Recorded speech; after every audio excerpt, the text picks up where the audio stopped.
When we imagine the Middle Ages, we often see knights in gleaming armor, ladies in flowing gowns, monks in brown robes, and peasants in rough tunics. But rarely do we ask a more intimate and perhaps more fascinating question. What did they wear underneath?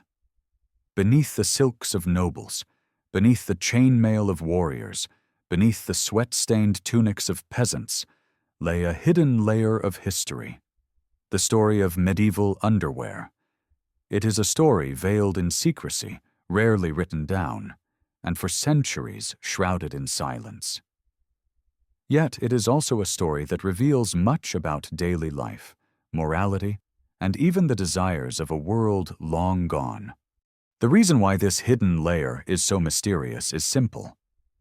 Medieval chroniclers had little interest in recording the mundane realities of undergarments. Scribes were more eager to write about battles, kings, saints, and miracles than to describe what a peasant tied around his waist before heading into the fields. Clothing itself was recorded in some detail in manuscripts and sumptuary laws, but underwear was considered too trivial, too private, and even too shameful to document. As a result, much of what we know today comes not from parchment and ink, but from fragments of fabric, accidental discoveries, and the occasional sly joke hidden in medieval literature. Imagine a bustling marketplace in the 14th century. Traders shout, children run through the crowds, and women bargain over baskets of fish or bundles of wool. Everyone is dressed in layers of clothing, visible layers. But beneath, unseen by most eyes, each person wears garments that shielded them from sweat, dirt, and the constant chafing of outer clothes. These inner garments were more than just practical. They were part of the intimate rhythm of daily life, as necessary as bread or water, but far less openly discussed. The secrecy surrounding underwear was not only due to modesty, but also to the power of the church. The Middle Ages were deeply shaped by religious values, and discussions of the body, especially parts considered private, were often suppressed or treated as sinful curiosities. To describe underwear in detail was to draw attention to what it covered, and in a society obsessed with modesty, that could be scandalous. Still, this silence makes the topic all the more alluring for us today. To uncover what was never meant to be recorded feels like unearthing whispers from behind the curtains of time. But underwear was not only about modesty, it also reveals the ingenuity of medieval people. Without the conveniences of modern textiles or washing machines, they created garments that could be cleaned more easily than outer clothes, protecting expensive tunics and dresses from the wear of sweat and dirt. This layer was often simple, but it was the most practical and essential piece of clothing in a medieval wardrobe. In a way, medieval underwear was less about style and more about survival. Yet, despite its practicality, underwear carried symbolic weight. To some, it represented humility, the base layer of human existence, stripped of wealth or status. To others, it symbolized the boundaries of decency, a line between what should be seen and what must remain hidden. And still, to a select few, underwear carried hints of desire and sensuality, a private world where lace, linen, or silk brushed against the skin in ways never meant for public eyes. The fascination with medieval underwear today is not just about fabric or design, but about how it makes the past more human. It reminds us that medieval men and women were not so different from us. They had private lives, secret habits, and quiet discomforts. They adjusted straps, knotted cords, and folded fabric just as we do when getting dressed in the morning. Their hidden garments whisper across the centuries. We were human too. This hidden layer of history, then, is more than just trivia. It is a doorway into intimacy with the past, where the great divides of time collapse, and we find ourselves sharing in the most ordinary, most personal aspects of medieval life. And now, we peel back the layers, one by one, to discover the unseen truths of what lay beneath. The quest to uncover the truth about medieval underwear begins not in tailor shops or wardrobe inventories, but in the faintest shadows of manuscripts and the rarest whispers of literature. For centuries, scholars believed there was little to say, since so few direct records survived.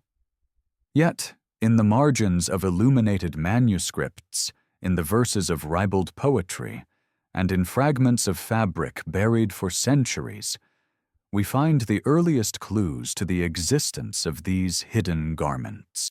One of the most important written sources comes from medieval satire. Writers of bawdy poems and playful plays occasionally joked about undergarments, poking fun at their wearers.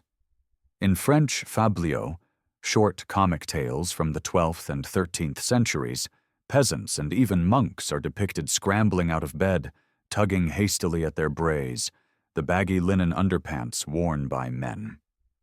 These moments were never the focus of the story, but their casual mention suggests that underwear was a familiar, everyday part of medieval life. The joke only works if the audience recognized it. Visual records, though rare, also reveal hidden truths. In the Luttrell Psalter, a famous English manuscript from the early 14th century, there are whimsical marginal illustrations of peasants laboring in the fields. Some are stripped down to their underclothes, loose tunics or brogues tied at the waist with cords. They are not dressed for modesty, but for practicality, shedding outer garments in the heat of summer. Such images were not meant to be detailed studies of fashion, but they provide accidental glimpses of what people really wore beneath their public attire. Archaeology, too, has given us precious fragments. For centuries, cloth rarely survived the passage of time. Linen and wool decay quickly compared to stone or metal. Yet, in some extraordinary cases, pieces of medieval undergarments have been found. The most famous discovery came from Lengberg Castle in Austria, where, hidden in the walls during renovations in the 2000s, archaeologists found a treasure trove of textiles, including what looked remarkably like bras and panties from the 15th century. These finds shocked the scholarly world, for they suggested that women's lingerie, far from being a modern invention, had medieval ancestors. But beyond such spectacular finds, there are smaller, quieter records. Household accounts sometimes mention purchases of linen for shirts or smocks, words that referred not to outer clothing, but to garments worn closest to the skin. These accounts may not describe the cut or shape, but they remind us that maintaining underwear was an ongoing expense, even for wealthier households. It had to be replaced, washed, and repaired, just like today. Church records also hint at underwear, though indirectly. Rules for monastic communities, for example, sometimes restricted the number of garments a monk might own, including undertunics or drawers. The concern was not comfort, but humility. Owning too many undergarments was considered indulgent, a sign of vanity rather than necessity. Such restrictions tell us that underwear, though rarely spoken of, was firmly embedded in daily life, even in places where asceticism reigned. What these early records teach us is not just what people wore, but how invisible layers of life leave almost invisible traces in history. The chronicles of kings and popes do not mention underwear, yet a careless illustration, a comic verse, or a hidden chest in a castle wall does. And from these scraps, we reconstruct the intimate details of medieval existence, details as fragile as linen threads, but no less revealing of the human story. By following these clues, we begin to piece together a picture.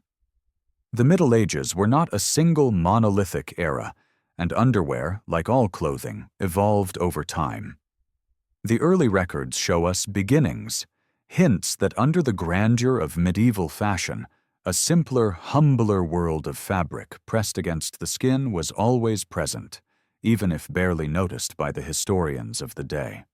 If the story of medieval underwear begins in whispers, its fabric is woven from the most humble of threads. Unlike the velvets and brocades paraded in courts, underwear was almost always made from simple, practical materials: linen, wool, and, in rare cases, silk. These fabrics, plain to the eye, were chosen not for beauty but for their ability to endure sweat, daily wear, and the unrelenting cycle of washing. To understand medieval underwear, we must first understand its fabric. Linen was the foundation. Derived from the flax plant, it was the most common textile for undergarments across Europe. Cool against the skin, strong when wet, and relatively easy to clean, linen was ideal for clothing worn so close to the body.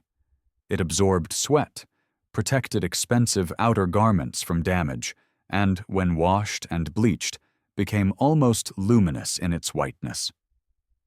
White linen had symbolic value, too. It was associated with purity and cleanliness, even when true hygiene was difficult to maintain. For peasants, linen shirts and shifts were their most prized possessions, worn day and night until threadbare, then patched until nothing could be salvaged. Wool, on the other hand, was more complex. Coarse wool was too itchy for underwear, but finer weaves existed, particularly for those in colder climates. Monks, bound by vows of austerity, often wore woolen undertunics, sometimes deliberately rough as a form of penance. In these cases, the fabric was not about comfort, but about discipline, the garment transforming from protection into spiritual trial. For the average laborer, wool might be used when linen was too expensive or unavailable, but it was rarely the first choice.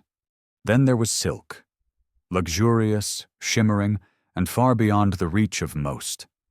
Silk undergarments were the privilege of royalty and high nobility. Imported along trade routes that stretched to Byzantium and beyond, silk was not only a fabric, but a symbol of wealth and power. A medieval lady might wear a chemise of fine linen beneath her gown, but a queen could possess one lined with silk, reserved for occasions of grandeur. These were garments not just of function, but of status, whispering wealth even in the privacy of a bedchamber. The process of making these fabrics also mattered. Linen had to be harvested, retted, spun, and woven, a long, laborious process often carried out by women. Every thread represented hours of work. Washing linen required boiling and beating, then drying in the sun. This constant labor explains why underwear was precious. To own several linen shifts or shirts was a sign of relative prosperity. To own only one or two was the norm for most peasants. Clothes were not disposable as they are today. They were lived in, repaired, and passed down. Underwear also bore the marks of social difference. A knight might wear fine tailored brays beneath his armor, cut to allow mobility in battle, while a farmer tied coarse linen around his waist, loose and simple. A noblewoman might adorn her chemise with embroidery at the collar, delicate touches seen only by her husband or ladies-in-waiting, while a peasant woman's shift remained plain, stitched only with necessity. These differences reveal how even the most private garment carried the imprint of class. Yet, despite the variations, the purpose remained the same. Underwear was the first line of defense between the body and the world. It absorbed the dirt of labor, the sweat of summer, the strain of movement. In an age when bathing was rare and laundry grueling, these fabrics kept outer clothing usable and helped maintain some semblance of cleanliness. It is telling that even in wills and dowries, linen shifts were sometimes listed as valuable items, on par with tools or livestock. The fabric of medieval underwear, then, was not just material, it was cultural, economic, and symbolic, Linen meant purity, but also toil. Wool meant warmth, but also penance. Silk meant wealth, but also indulgence. And together, these humble and extraordinary fabrics wove the hidden story of daily life, wrapping the medieval body in threads both practical and profound. If medieval underwear was cut from the same cloth, its form and meaning shifted dramatically, depending on who wore it. The gulf between peasant and noble did not end at the banquet hall or the battlefield. It reached even to the most intimate layer of clothing. To study underwear is to glimpse how class distinctions marked the medieval body from the inside out. For the peasant, underwear was about survival. A simple linen shirt for a man, or a shift for a woman, was often the only undergarment owned. These garments were long, loose, and multi-purpose, serving as nightclothes as well as day wear beneath rough tunics or dresses. Because washing was difficult, peasants wore these until they grew threadbare, then patched them repeatedly until nothing remained but scraps. Brays, the baggy underpants tied with a drawstring, were standard for men, but they too were simple and practical. There was no sense of modest luxury here, only necessity. For the majority of peasants, underwear was not changed daily. Sometimes not even weekly. It was a garment meant to endure. Contrast this with the noble's world, where underwear could be an expression of refinement, comfort, and even status. A lord's brays were cut from finer linen, more carefully stitched, and often paired with chausses, tight-fitting leg coverings that served as both under and outerwear. Nobles could afford several pairs, allowing for more frequent washing and replacement. For women, the chemise or smock became not only a practical garment, but a canvas for elegance. The nobility might have multiple chemises, trimmed with embroidery or edged with lace, luxuries hidden beneath layers of gowns, yet still considered essential. These differences extended beyond fabric into meaning. For peasants, underwear was invisible labor, something that made the daily grind of farming, herding, or laboring possible. It reduced chafing, absorbed sweat, and protected outer garments that could not easily be replaced. For nobles, however, underwear reflected privilege. To own multiple undergarments meant freedom from discomfort, freedom from the stench of unwashed clothes, and freedom from the constant cycle of mending. A lady with embroidered chemises could indulge in beauty even in the privacy of her chamber, while her maidservants washed and beat the fabric clean. The difference was not just about money, but about perception. To the peasant, underwear was an extension of the body, rarely spoken of, barely noticed unless it failed. To the noble, underwear became part of identity. Knights laced their brays tightly before donning armor, for these hidden garments determined whether a day of battle brought agony or endurance. Ladies selected chemises with care, knowing that the feel of silk or fine linen could shape their comfort beneath heavy brocaded gowns. What the poor endured, the rich refined. Yet there was irony in these differences. Peasant underwear, though plain, was often more practical for labor. Loose shifts and brays allowed freedom of movement, vital for plowing fields or carrying loads. Noble garments, designed for elegance, could restrict or cling, unsuited for physical toil. In this way, underwear mirrored the divide of society itself. The many labored in comfortless necessity, while the few indulged in luxuries designed for show rather than need. Still, there were moments when these worlds overlapped. A noble in exile, a knight on campaign, or a lady traveling far from her court might find herself dressed much like a peasant beneath her outer clothes. Linen, patched and plain. Underwear, more than any jewel or cloak, had the power to strip away illusions of grandeur. Beneath the silks and satins, all bodies required the same comfort of linen against skin. In that sense, underwear was the great equalizer, even as it remained a marker of class. The distinction between peasant and noble undergarments reveals not just clothing, but the very structure of medieval society. Privilege worn close to the skin, poverty hidden yet ever present. The same threads that bound garments together also bound people to their stations, reminding us that even the unseen layers of medieval life were woven with the threads of inequality. For centuries, historians assumed that medieval underwear was little more than plain shifts and loose brays. Lingerie, as we know it today, was thought to be a much later invention, born in the age of corsets and lace.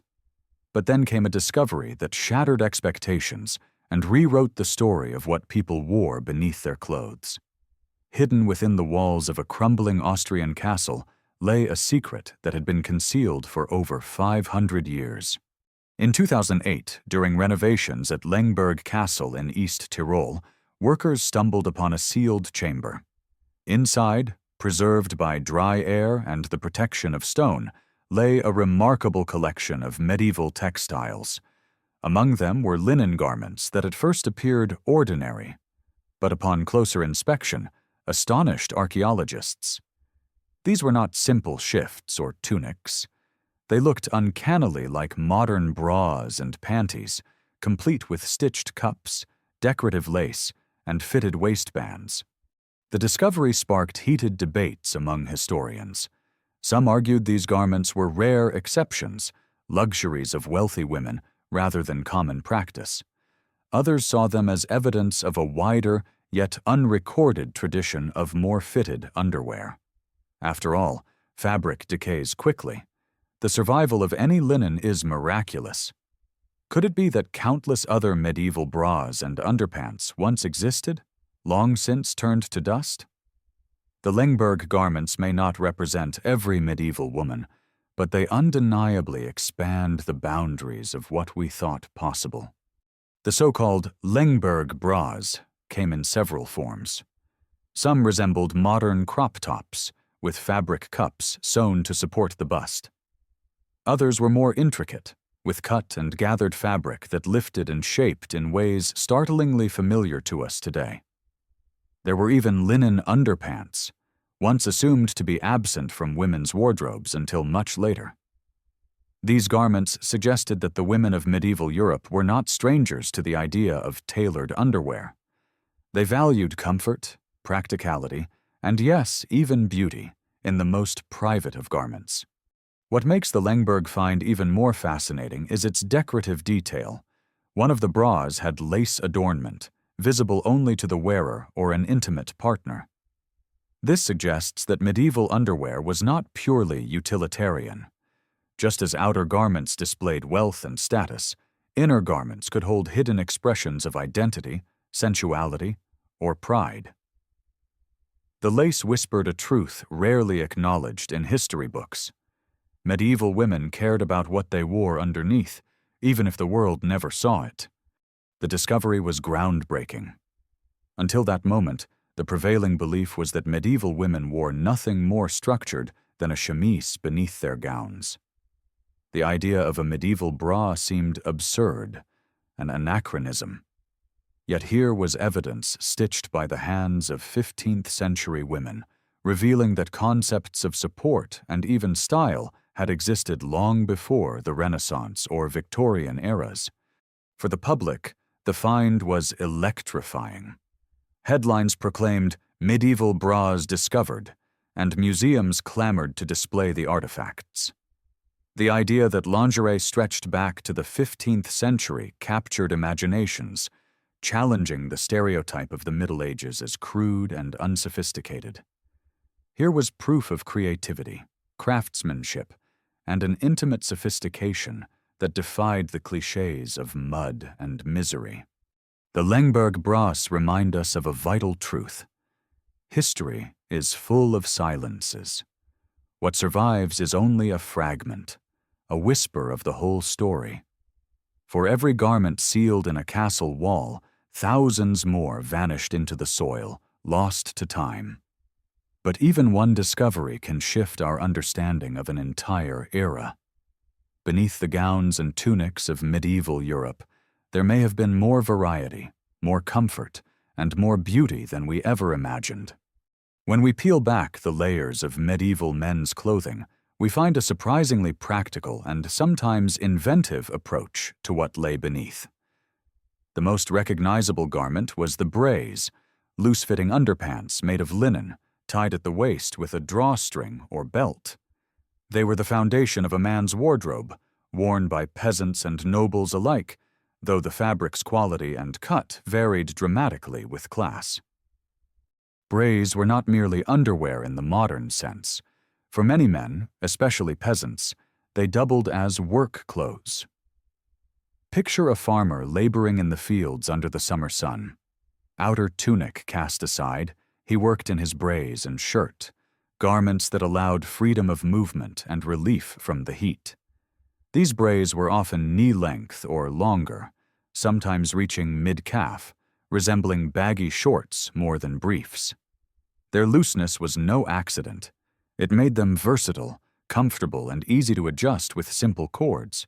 For nobles and knights, braise were more finely cut, designed to fit beneath layers of hose and armor.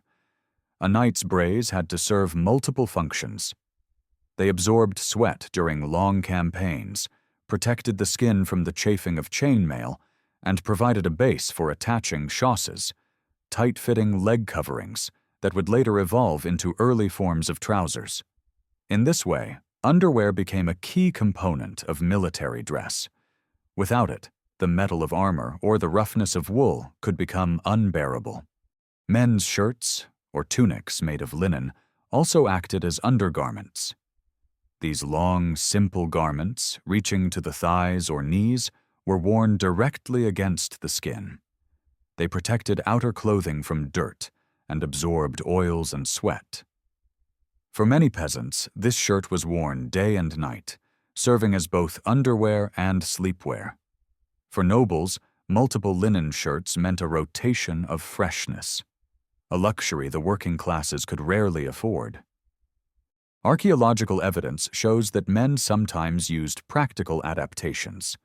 In colder climates, woolen undergarments were worn beneath linen layers, creating insulation against harsh winters.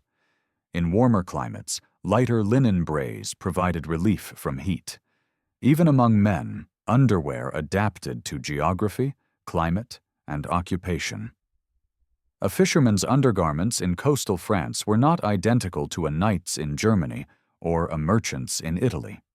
The social symbolism of men's underwear was less pronounced than women's, but it was not absent.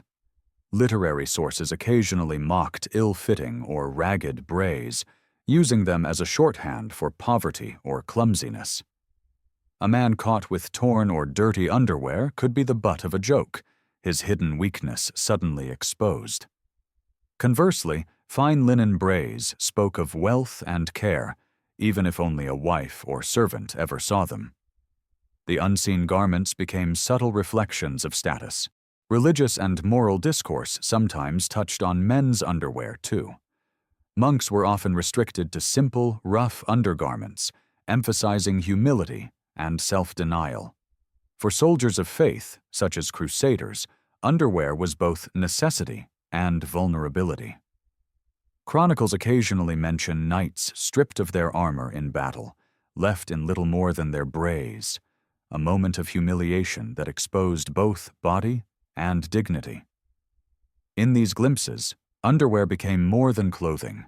It became a symbol of humanity laid bare.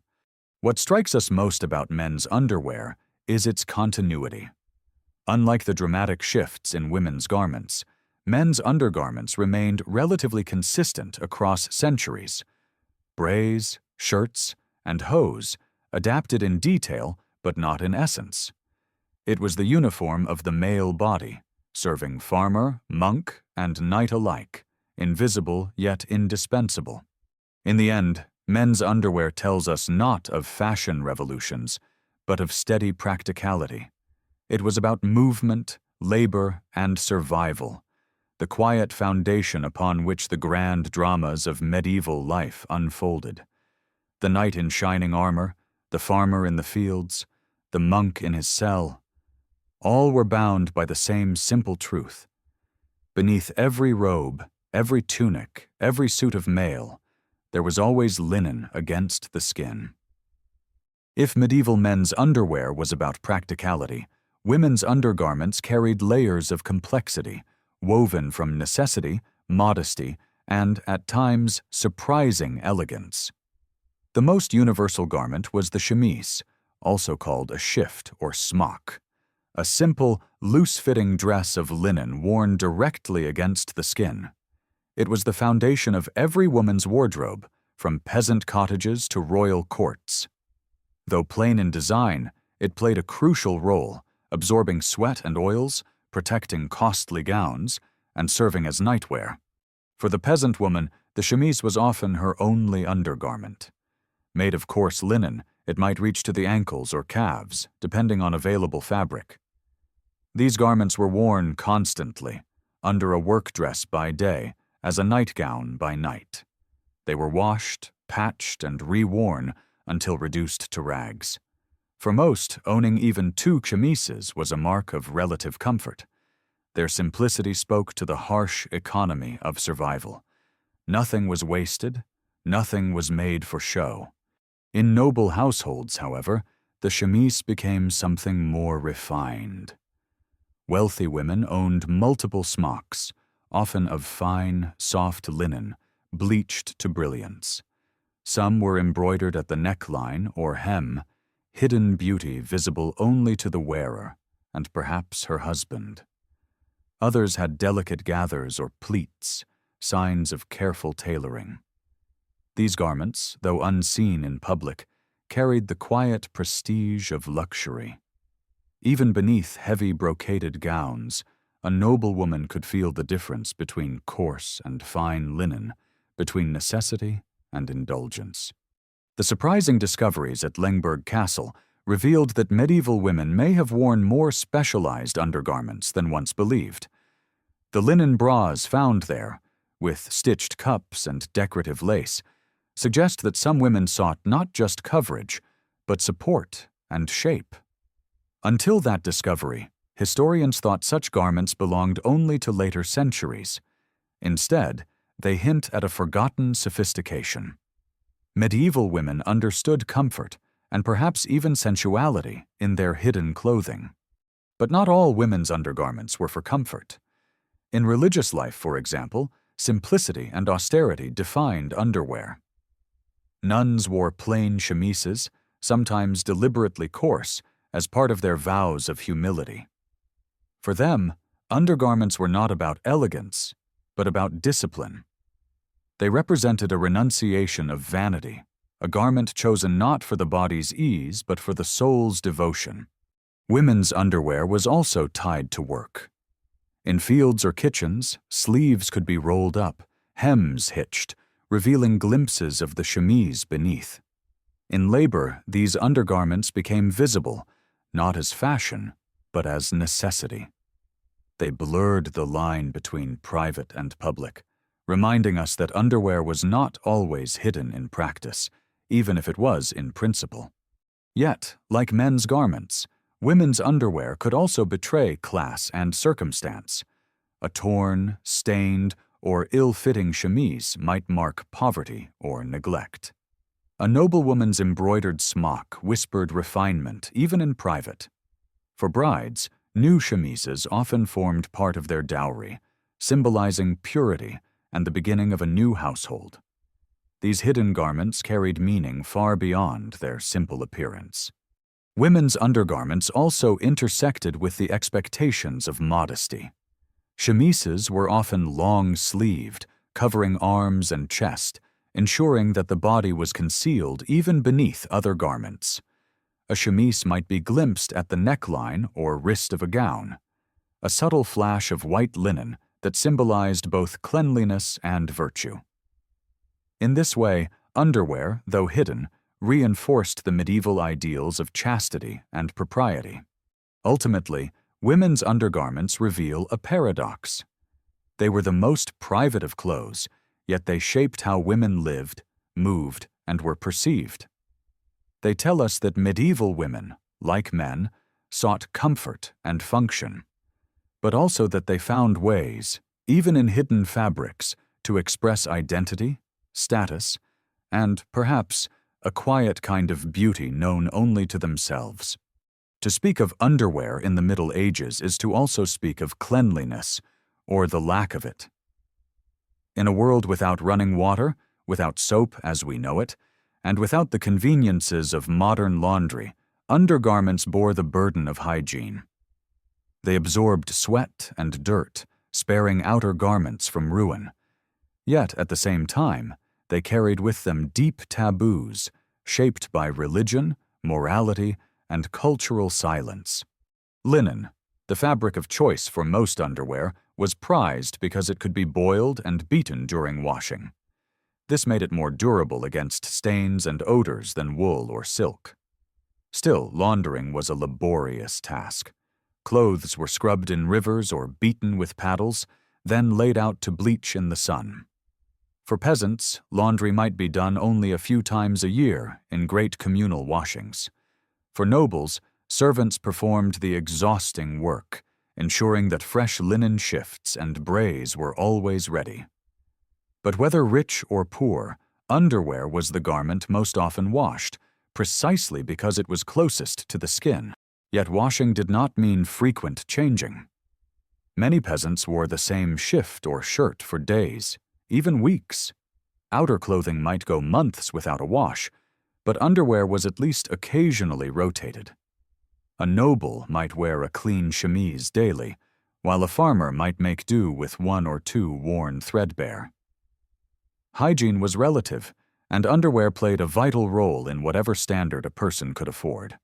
But cleanliness in the medieval mind was not merely physical, it was moral. The Church preached the importance of modesty, and undergarments became part of this moral framework. Covering the body, even beneath clothing, was tied to virtue. A chemise was not simply fabric, it was a symbol of chastity, a shield against temptation.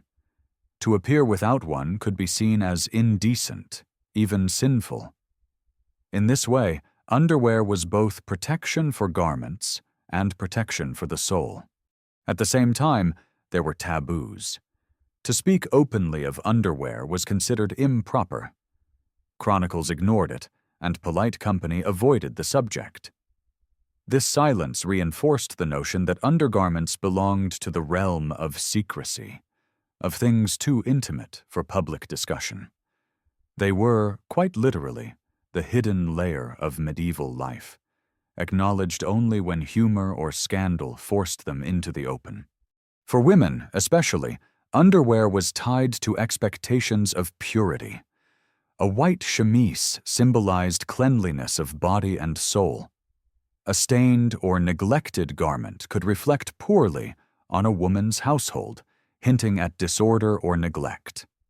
In courtly literature, the glimpse of a lady's linen sleeve or neckline was sometimes eroticized, precisely because it was forbidden to imagine what lay beneath.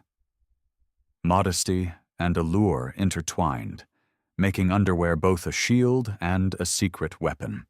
Even men were not immune to these taboos. Brays, though practical, could be the subject of jokes in bawdy tales. A man stripped to his underpants might symbolize humiliation, a loss of dignity. To be seen in one's underwear was to be vulnerable, exposed, reduced to the base level of humanity. This cultural stigma meant that underwear was rarely discussed except in moments of comedy, shame, or moral warning. And yet, despite the silence, underwear remained essential. It allowed people to stretch limited hygiene further, to preserve precious outer clothing, and to embody ideals of modesty demanded by religion and society. The taboo only made these garments more significant. What was forbidden to speak of was often central to daily life. Thus, medieval underwear occupied a paradoxical place. It was the dirtiest garment, yet the one most closely tied to ideas of purity. It was the most essential, yet the least recorded. It was hidden, silent, taboo, and yet without it, medieval life as we imagine it could not have functioned. If medieval underwear was cloaked in silence, it was also steeped in symbolism. Beneath the surface of fabric and thread lay powerful associations with virtue, desire, shame, and temptation. What people wore closest to their skin reflected not only their practical needs, but also the moral codes and hidden passions of their age. For women, the chemise was more than an undergarment. It was a canvas of meaning. White linen symbolized purity, and the act of donning it each morning could be seen almost as a ritual of chastity. In religious art, saints and virgins were often depicted in flowing white shifts, their modest underclothing standing as a visible reminder of inner virtue. To remove the chemise, in contrast, was to step into vulnerability, to cross the boundary between innocence and desire. Men's brays carried their own symbolic weight. Loose and practical, they provided freedom of movement, but they also framed the body in a way that could invite body humor. Medieval storytellers, ever fond of mocking authority, used references to brays as punchlines, associating them with lust, foolishness, or humiliation. To have one's brays stolen or torn was more than a wardrobe mishap. It was an insult, a stripping away of dignity, leaving a man reduced to base humanity. Yet within courtly literature, where knights and ladies danced in the realm of idealized love, underwear became charged with sensuality. The stolen glimpse of linen beneath a gown, the brushing of a chemise sleeve, the suggestion of what lay hidden beneath layers of fabric. All were enough to spark desire. Lovers might exchange secret tokens, such as a ribbon or a piece of underclothing, objects loaded with intimacy precisely because they were never meant for public view. The erotic dimension of underwear was not confined to fiction.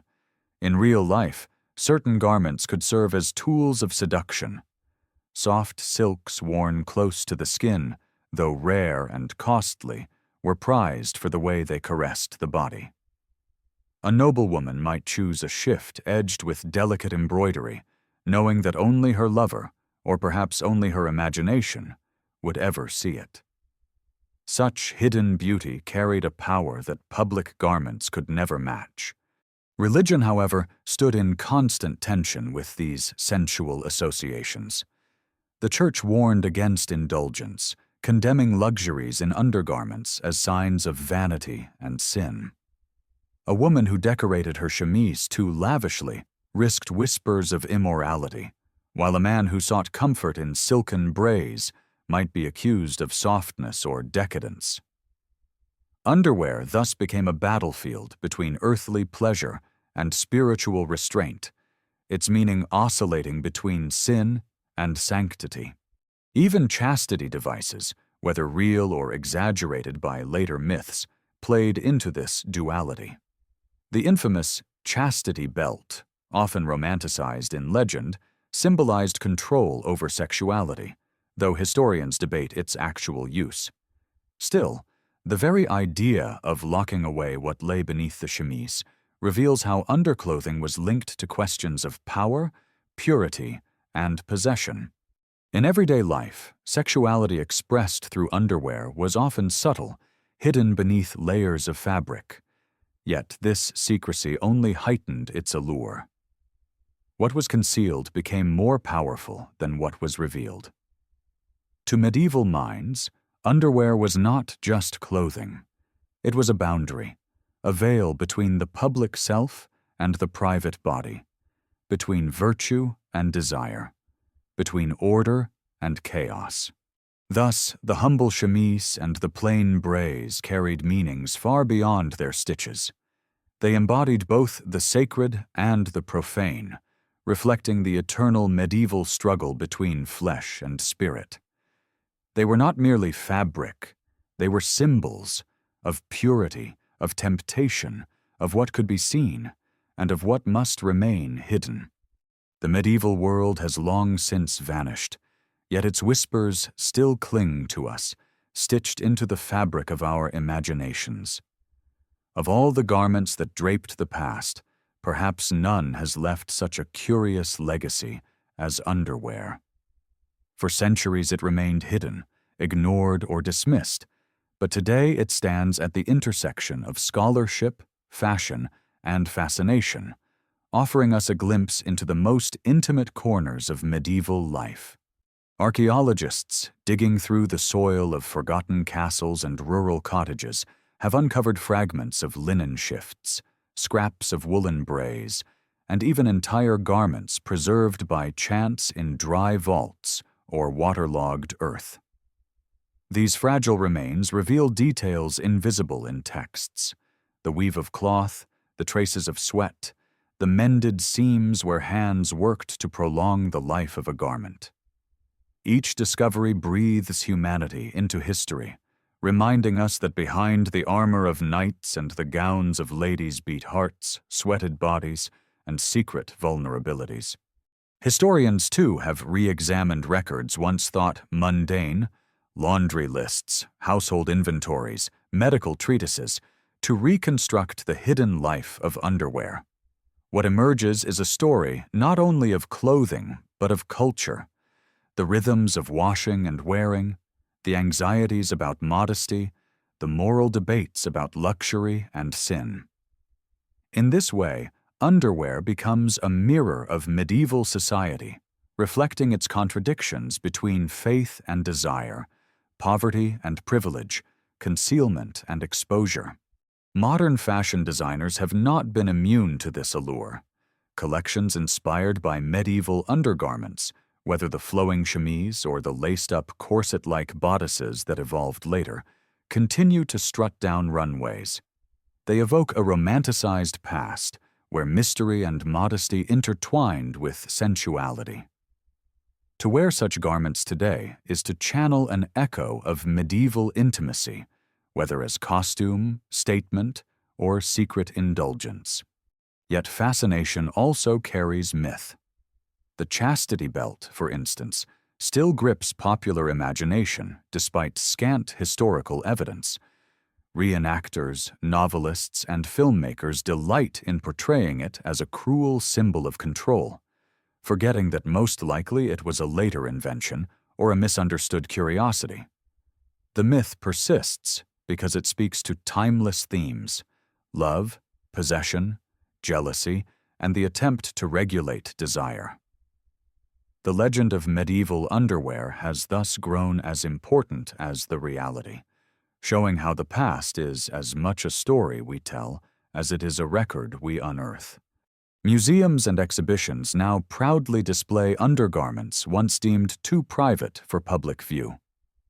Visitors stand in awe before a delicate linen shirt or a pair of patched bries, realizing that these simple garments link us directly to the bodies of those who lived, loved, prayed, and labored centuries ago.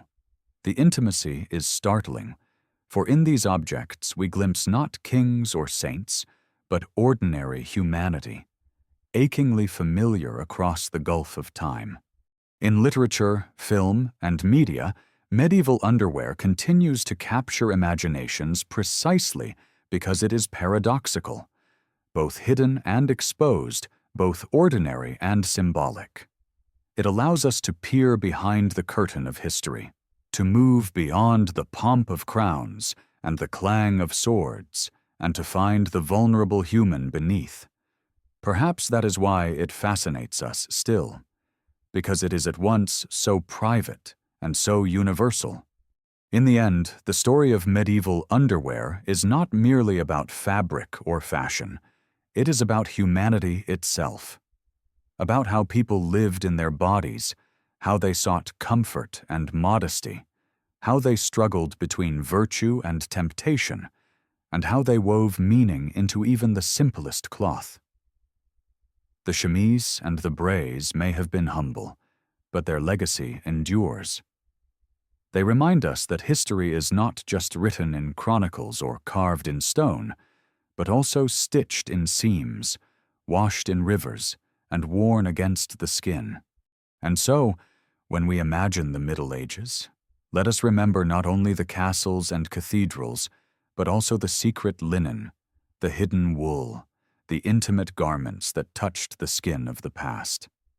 For in those hidden folds lies a story as dramatic, as poignant, and as human as any battle or coronation.